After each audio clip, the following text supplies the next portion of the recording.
So the first thing that you'll notice is that the chapter is broken down into 5 sections. The section 1 here and section 3 are just strictly formulas. So there's no like extra questions in there. It's just formulas and a little bit of discussion about some of the more interesting formulas. So the first thing I'm going to do is direct you to a table, and there's a few tables in this book that you're responsible for. My advice to you is, if possible, I would have these tables printed, or at least have the file available for your usage during a test. So when it comes time to write a test, if you have the resource to print, I would definitely print the tables that I show you in the booklet. There's 3 of them, so you'll need 3 pages of printing.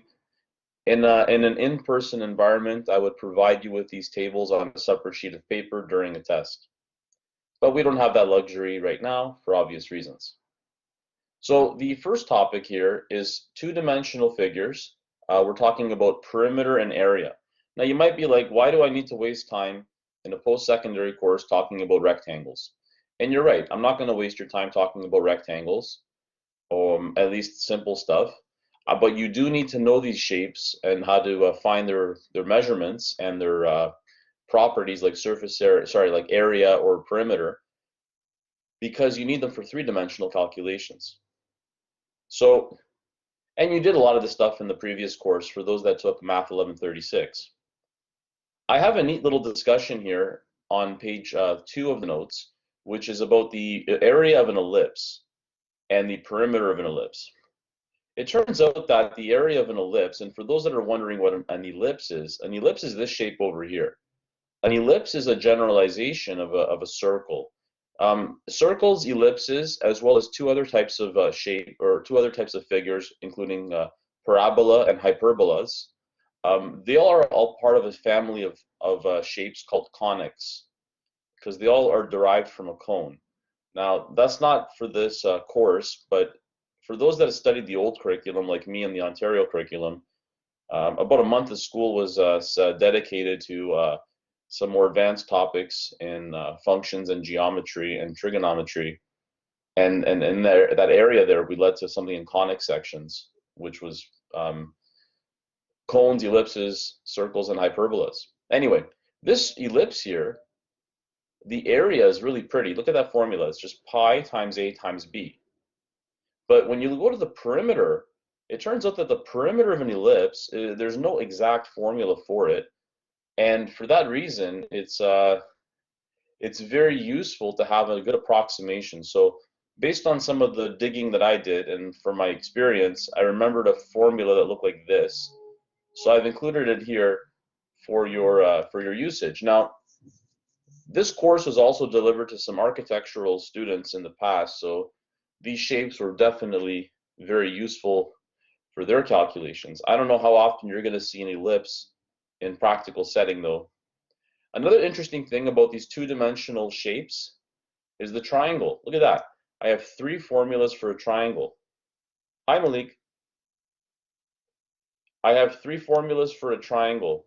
We have the basic formula that you know from a long time ago, which is the area of a triangle.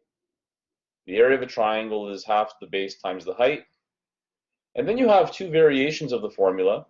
The second formula here we actually discussed in detail in chapter 6, as we did some more advanced trig questions, where I mentioned to you when you have a contained angle, theta here, that's like sandwiched, if you prefer, between the 2 side lengths, then you can use this formula here. And an even more interesting formula that many of you may not know is something called Heron or Heron's formula, depending on what resource you read. And that's when you have 3 sides. So if you're given 3 sides on a triangle, you do not have to use sine, cos, or tan to find a height or do anything else that's out of the ordinary. You can actually find the area of this triangle strictly using A, B, and C, using this very intricate formula involving a square root. You can actually prove this formula by using trigonometry. But this formula has been around, surprisingly, for at least 1,000 years. I believe that Heron, I think it's Heron of Alexandria, if I'm correct me if I'm wrong, it's 1,000 years ago that this formula was first presented. Now that's not saying that it was invented 1,000 years ago. As you know, the Pythagorean theorem is way more than 1,000 years old. So who's to say that this isn't either? So this first section, you're basically responsible for this table, and you don't have to memorize anything because these would all be given to you on a test, like in terms of you would be allowed to use the table. So what I've done now is in section 7.2, I've stuck all the exercises for the two-dimensional figures. And as you can see here, these notes are actually my notes. I authored this book specifically for your program because I don't know, about 4 or 5 years ago when I started teaching this course, I spoke to the chair at the time, who's different from the chair today, and I said they need a good book on surface area and volume. So I go, if you don't mind, please let me write them a book, so a booklet. So this one's for me to you. Anyway, we have some questions here that we can try, and I'd like to just spend the rest of the time today doing questions from this section, kind of as a warm-up. And then what we'll do next time is we'll focus on three-dimensional shapes, and that'll be it. And then it's off to the races. So here's the first question. I'll just open up the figure a little bit here. So Michelle's renovating her kitchen, and she wants to install tiles that are 8.5 centimeters by 8.5 centimeters. So there's the kitchen. So the question is, how many tiles are required to fill up this floor space, which is 6 meters by 4.5 meters? And for obvious reasons, you're not going to go to Home Depot or Rona or whatever and buy one tile at a time. You probably buy them in bulk quantity. So we're going to round it up by the nearest 100. So if Michelle needs 750 tiles, then they're going to go and buy 800 tiles because they have restrictions in terms of how they can purchase them. So what I'd like you to do is think about how we would answer this question. Let me know in the chat, what do you think we should do to answer this question?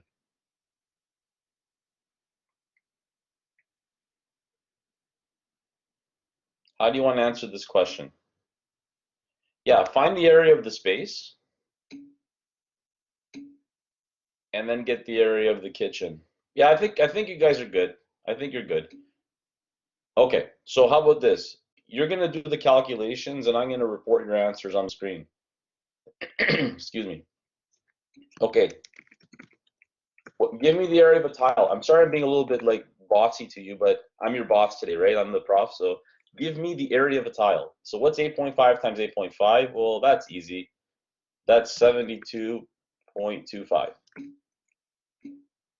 Now, if you're wondering how I did that in my head, I made a video about this on YouTube. I think I was telling you guys about that. Sorry, I just need to having a little bit of an issue here. I'm using a different monitor today, so it's a little bit awkward. I apologize. Those are units for centimeters squared. Now, what's the area of the kitchen? So yeah, the area of the kitchen is definitely what you just said there, 27. But what are the units here?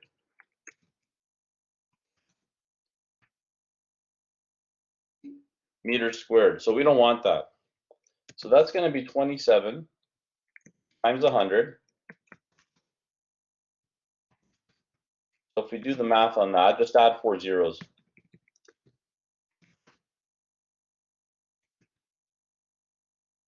Okay, that's promising.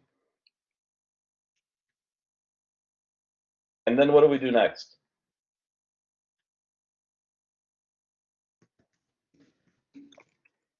Yeah, just divide.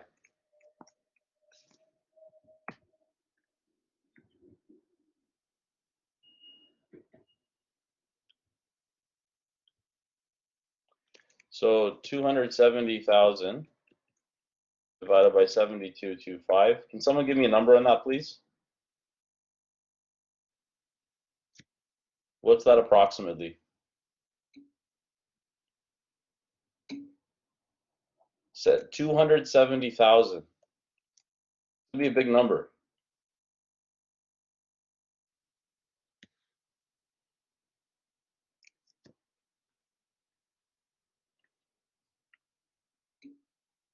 Thank you. Thank you, Shalon. 3737. Remember, it's 100 times 100 for the conversion. So let's say here, okay, 3737 tiles. We're going to round that approximately to 3,800 tiles.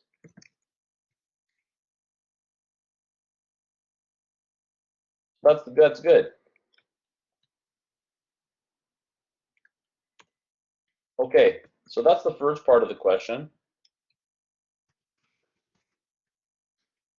Now off to part B.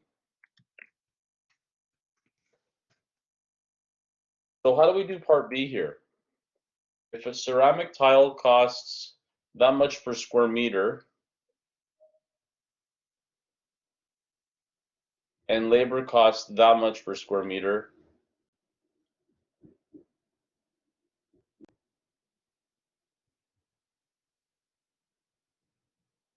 so it's a different type of situation here because we're not actually counting the tiles at this point. We're measuring the cost a different way, and the reason I've shown it this way is because you don't necessarily count tiles. You might be charged by per square meter of tile. So how would you approach this question? How many types of costs are there? Yeah, there's two. Thank you, Shalon. Yeah, find the error. So the first tile cost is what Ram has. Thank you, Ram. So tile cost, whoops, that's cost, is going to be,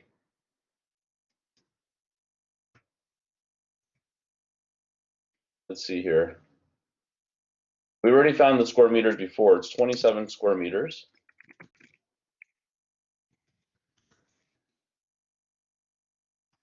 By, cost is 2450.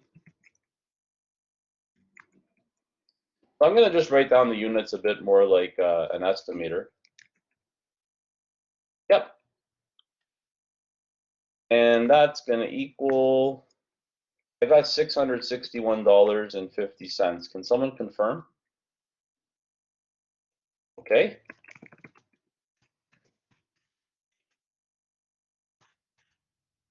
The labor cost is $25 per square meter. So we could have combined the tile cost and the labor cost, which is kind of funny. Anyway.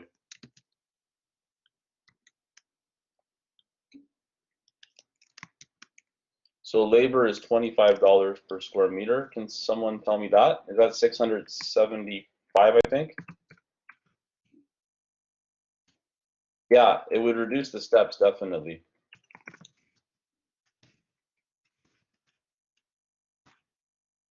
So the cost would be in total, thank you, Amira. The cost would be in total $1336.50. And then we need the tax.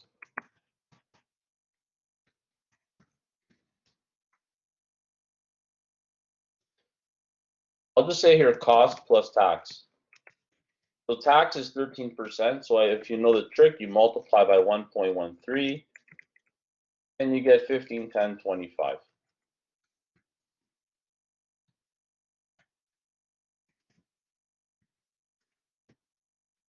And there you have it. There is the cost to tile up this kitchen. So if anybody here is an expert on tile and reno, let me know if that cost is reasonable, if it's cheap, if it's expensive. Because for this question, I basically kind of looked around and made up some numbers based on costs I was reading about. It's not that large of a kitchen anyway. Maybe the labor's a little bit on the cheap side here.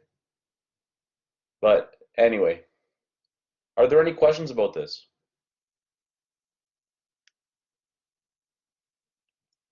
Who found this question pretty easy?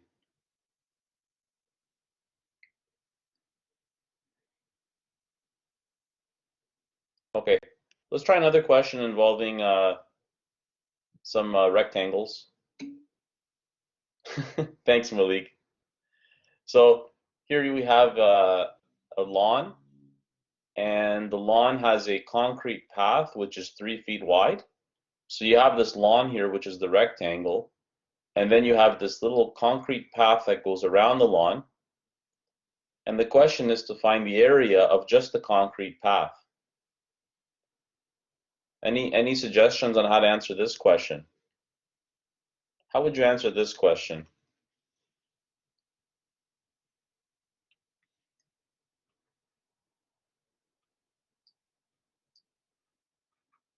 You can find the area of the larger rectangle and the smaller rectangle and subtract them. That's correct. I'm going to do that. I actually have this answer typed out already. Thank you, Denny. I have this answer typed out, so I'm going to just whip up my answer, a little bit of magic here.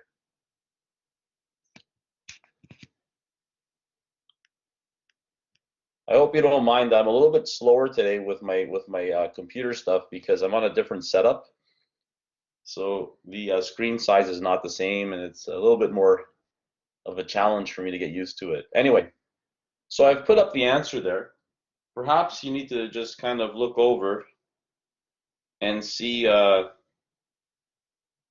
just see what's going on with those numbers. So why is it 28? Well, 28 and 19, that's exactly what Denny was saying. That's the area of the outer rectangle. See, 28, 19. So that's these guys here. But the question is, how did I get 22 and 13? Can someone let the class know in the chat, why is it 22? And why is it 13?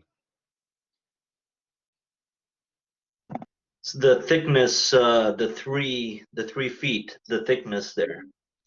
That's right. You got to take away twice. So there's one here and there's one here. So the thickness was repeated twice. So 28 minus 3 minus 3. So that's how I got 22. Same thing with the 13. Well, I hear something like buzzing. I don't know what that is. It sounds like a robot or something. Anyway, so yeah, there you go. There you go. Now, why would I do this question? And I mean, you're good with rectangles, but the reason I'm bringing this question up is because in the third part of the course, we're going to be talking about calculations involving structures, and you're going to need to find cross-sectional areas of structural members, like a box beam, or maybe it's an I-beam or something. And a box beam has the same shape, or the same diagram, I should say, as what you have here. And when you want to find the cross-sectional area of a box beam, it's the same diagram. So I'm going to just say that here because we're going to come back to this type of stuff later. So we'll say note. Oh, I'm just going to put that out there because I don't want you to just think we're talking about lawns and kitchens. This is not about lawns and kitchens. This is about you getting familiarized with some well, reviewing some areas and perimeters, but also doing something a bit more interesting in terms of preparing you for the next part of the course. The questions that I don't answer with you in class, I'd like you to do them for homework. So I think there's about, let me just take a look here. There's 8 questions, so if we get like 5 of them, you can do the other 3 on your own. So we're gonna go and find the perimeter and the area of an elliptical water fountain, for the base of an elliptical water fountain. So here's the water fountain. It's this beautiful shape here, which is an ellipse. Now, if you say the word oval, oval is not the same as an ellipse. Oval is just a shape, a general shape. Think of it like in art class when you want to draw someone's face, you would draw an oval. There's not a mathematical formula for that. You just draw a round figure. This figure here is an ellipse, and there's a very specific definition of what an ellipse is. In class, I would normally do a demonstration of what an ellipse is, but I don't have that luxury here because I would need to use some of my tools on the board to show you that. For those that are curious about what the definition of an ellipse is, perhaps what I can do is look up an example of a demo video, and I'll share a link for something like that on the group, on the video links. So anyway, we want the perimeter and the area of this ellipse. So let's take a look here, and I'm just going to go back to the table with our formulas. So here's the ellipse. Just going to kind of snag this here. It says approximately here, but I'm just going to kind of not use the approximately to save a little bit of writing. And then we can go back to the question. So that perimeter formula is an estimate.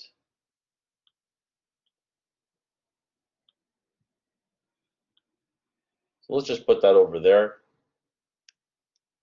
And we want to make sure that the value of A is less than 3 times the value of B. So if we take 9.6 here and triple it, we're going to get around 28.8, I think, and that's larger than 24. Of course, these numbers are half values. These are half as much as these numbers, but the comparison, the ratio of 3 to 1 is what you care about. In this case, definitely the 3 to 1 ratio this is less than the 3 to 1 ratio, so we're good. So the first thing that you want to do here is state what the values of A and B are. If you're wondering what is A and B, like what are the names of those things? So A is half the, okay, sorry.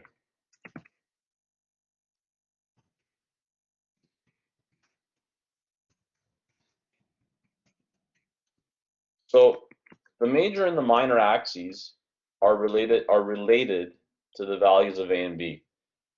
So A is the longer one and B is the shorter one. Now it doesn't matter how you label them because the two formulas are going to work out the same, but it's just this inequality that you got to be aware of. So in this case, what would A be?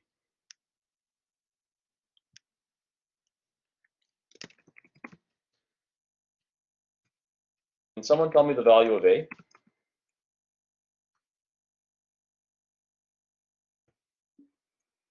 24. At half of that, right? 24.2 divided by 2. And B would be 9.60 divided by 2. You got to divide it by 2, Ram. So A is 12.1 feet. And B is half of 9.6, which I believe is 4.80. Because this is the diagram here for the formula.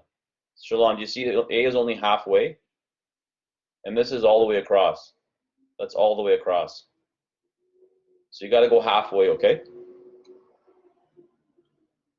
So that's the major axis and the minor axis. Now we're under control there. So guess what? I think we're good to go now. Now it's just shoving formulas, numbers into formulas. My favorite kind of activity on a Tuesday afternoon. So I've already done these calculations. I'm just going to plop them in here for a second. I hope you don't mind that I'm just dropping the solution like that. Might as well give it a little bit of spice here. I'll forget it.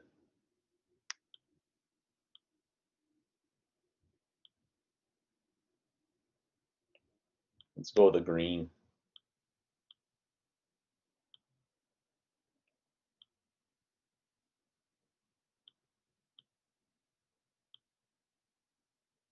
There we go.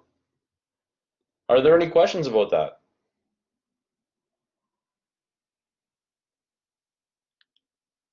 So I'm glad that you're going along. Your questions are very on point. You're not asking anything that indicates too much confusion. As you can see, it's mostly just plugging in formulas and using the appropriate context. There's not many twists and turns that you can have with perimeter and areas. Exactly. But I promise you, when it comes to surface area and volume, you got to be a little bit more careful because you know we might be talking about a sphere in next time, but we only want to find the volume of half a sphere. Like I'm not going to give you the formula for half a sphere. I'm going to give you the formula for a sphere, and you're going to have to deal with it yourself. So we're going to go over to question number 5 now.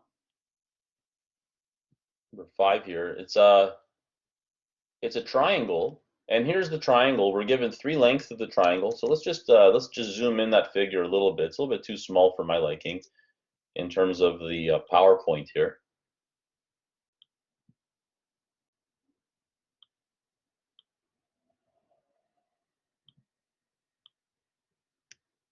So we're trying to find the perimeter in the area of a triangular room.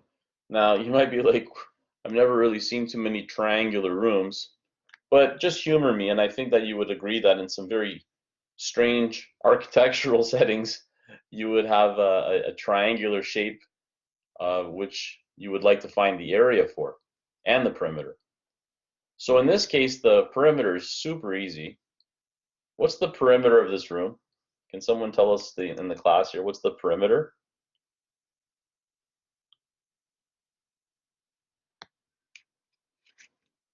What's that perimeter? Should take you less than 10 seconds.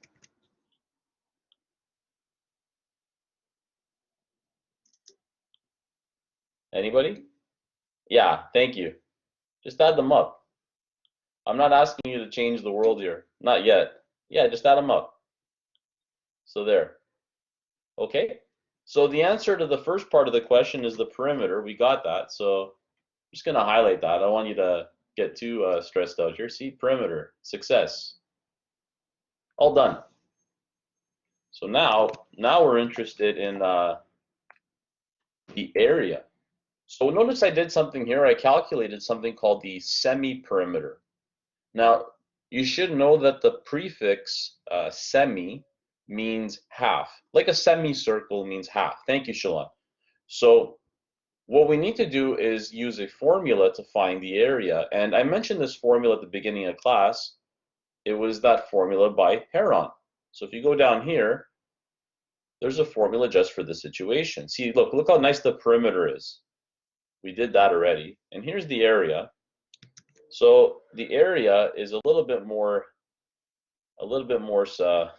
involved. I'm trying to think of like the best word here. Oops. So let's just drop that in there. So I hope you can appreciate that this topic is a bit on the easier side. So when you get it on your test, you're not getting too devastated or anything. Anyway, so there's the area of the triangle. So I'm going to scroll down here. We don't need the original wording. So that's what S represents. S here in this formula is the perimeter divided by 2. So that's why I calculated the semi-perimeter right away. Took the perimeter and divided by 2. And so I took 46.3 divided by 2, and I got 23.15. So that 23.15, this guy right here, is going to go here, here, here. Yeah, this is the last topic. Well, this booklet is the last topic. We're gonna do 3D stuff on Friday. I know you're just joking, but yeah, we're gonna do some 3D stuff on Friday. I don't think you're gonna find the 3D stuff exceptionally hard. It's just we got to do it for completeness. So what I really want to point out to everybody here is, do you see A, B, and C? Let me know in the chat. Do you think the order of A, B, C matters? Does this 16 have to be A, and this has to be B, and that has to be C? No. Who agrees with Shalon and Malik? Because I agree with them. Yeah, they don't matter, right? The order doesn't matter. Because if you switch them around, you still get the same calculation, the same result. So the only thing you got to be really careful with here is your order of operations. So I've done this calculation already in my solution manual.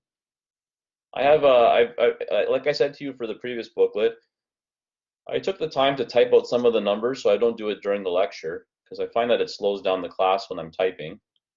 So I already did the calculation here. I'm not asking you to copy this down at lightning speed. I will post this on Blackboard. I promise you I'll post it at the end of class. The thing you want to pay attention to is that, like we said, that you can take the three numbers here, these three lengths, A, B, C. I put 17.4 as A. And then in this one I called it B. Yeah, you can view it with the recording, exactly. So anyway, I just dropped in all the numbers and eventually got the area of the triangle here. So that's it. I'm not saying this question's easy. I'm just saying that you got to be careful with your details. And you need to know, or it'd be nice to know, which formula to use for which scenario. That formula is long. But you know what? It is a long formula, but the trade-off is you do not have to have a fancy calculator and you do not need to know sine, cos, and tan. So this formula, which has been around for over 1,000 years, they did not necessarily use sine, cos, and tan. Sine, cos, and tan are more of a recent invention, although I'm pretty sure ancients used something involving those functions, but didn't call it that.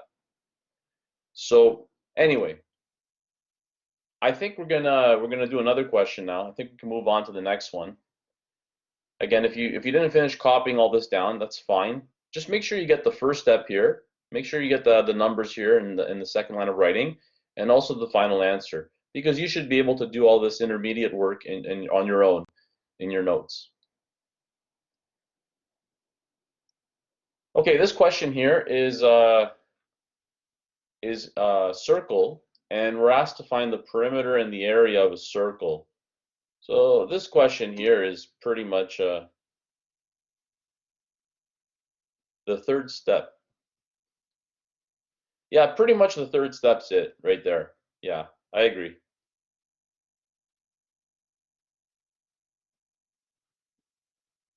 So in this question, we have a circle, and we're trying to find the perimeter and the area.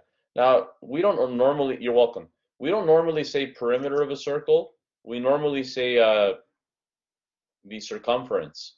But I'll just say perimeter here because, yeah, exactly. The reason I say perimeter is because look at my table. The table that I'm giving you, I like it to be, I call it perimeter here, and if it's a circle or a square or a rectangle or whatever, it's perimeter. Doesn't matter. So back to this question here, we have a diameter of 14 feet 7 inches. So, I mean, this one here, you probably do not need me to hold your hand too much. Yeah, so I would convert this into feet first. Yes, totally convert that into feet. So I'm going to do that right now. I'm going to show you the conversion for the diameter and the radius. So the conversion for the diameter and then the calculation of the radius. So that's what I did first. So just take a moment and look over my writing here. The reason we're converting to feet is because the question is given in requires us to have answers that are feet and square feet for perimeter and area respectively. So in this case, we take the 14 feet, which are whole. We don't touch those, but we take the inches and divide by 12 and then put them together. Approximately 14.58 feet. You can write the perimeter and the area of a circle in terms of the diameter or the radius. As you may know from the previous booklet, I prefer to use radius for areas and perimeters of circles and other figures like surface area and volume of sphere, for example, because it's a smaller quantity and it's kind of a smaller building block. It works out better with the numbers, usually. So the perimeter of a circle, which is just the circumference, and the area are two formulas that you must be familiar with. If you're a little bit rusty with these, it's okay, but please be familiar with them at least when you're doing your assignments or tests. So for example, here the perimeter is 2 pi times the radius, and then the area, yeah, you can use 3.14 for pi, but I'm using pi here explicitly because You have a button, most of you should have a button on your calculator that can compute pi for you. I would recommend though, if a question says to have more accuracy, like pi, using 3.14 for pi is 3 significant digits of accuracy. But if a question requires you to use, like for example, 4 significant digits of accuracy, then you want to use the pi button. I'm not going to cry about it too much, so it's not a big deal, but just humor me and do that extra layer of detail if necessary. I'll leave this on for 30 seconds and then we'll continue class. Yeah, sometimes you got to go on a little bit of a treasure hunt to find the pi button. So we're going to go and do question number 7. And for question number 8, I'm just going to I'm going to do screenshots for question number 8 and put them in here and share them with you on Blackboard. But you should definitely try question number 8. It's a good question. The reason I chose number 7 to do right now is because we have scientific notation. So if you're a little bit rusty with scientific notation, I would advise you that you build up your that you refamiliarize yourself with it because you need it. So this is the width. The width is the shorter number. So what is that if you expand it? Can someone expand that as a regular number without scientific notation? What would that be?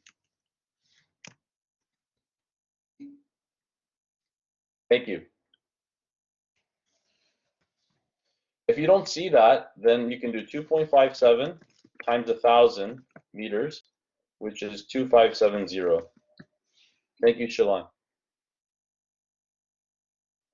Just gotta do a little bit of housekeeping here. Now the length. The length is 4.76.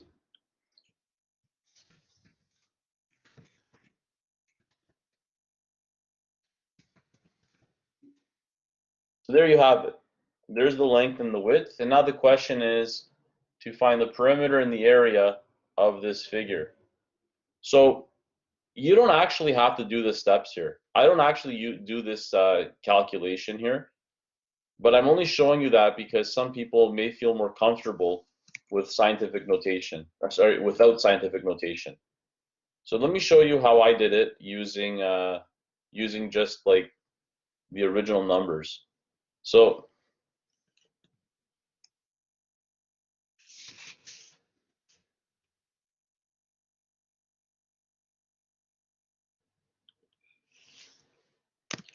the perimeter is equal to 2L plus W. This is straight from the notes.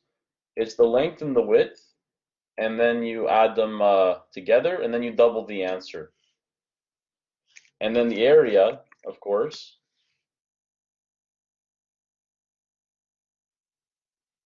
is just the length times the width.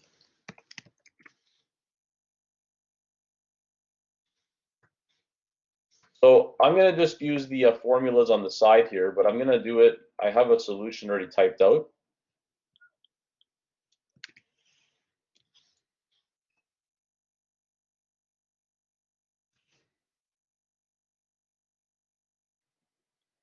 So here's my solution for the perimeter.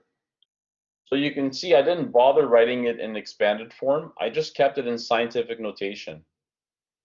If that process is not to your liking, you can expand it all out. So you can take these two numbers and add them together and then double the answer. And you're going to get 14,760, I believe, or 14,000. Yeah, but the reason I don't expand it out is because you should know how to do scientific notation. So if you don't like what I have here, that's okay. But the only reason that I'm showing you this way is because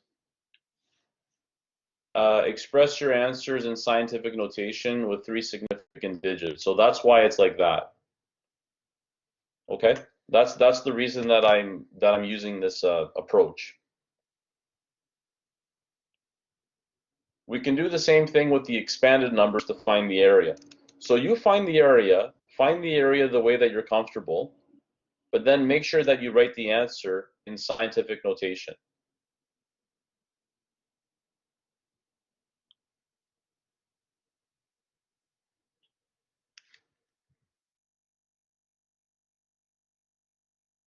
So you see here, the area is the two quantities multiplied, length times width. And then you end up with an answer which is in scientific notation as shown at the bottom there, which is in this case 1.22 times 10 to the 7 square meters. So if you had done it in expanded form, the number you probably would have had is 122,000,000.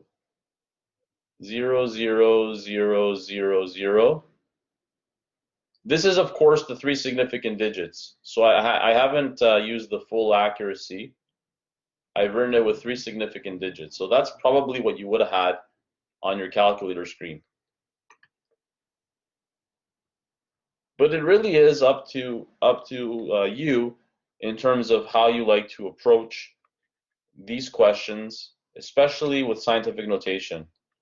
Yeah, just move the decimal 7 times, exactly. Anyway, so hopefully that the introduction that we had today wasn't too dangerous.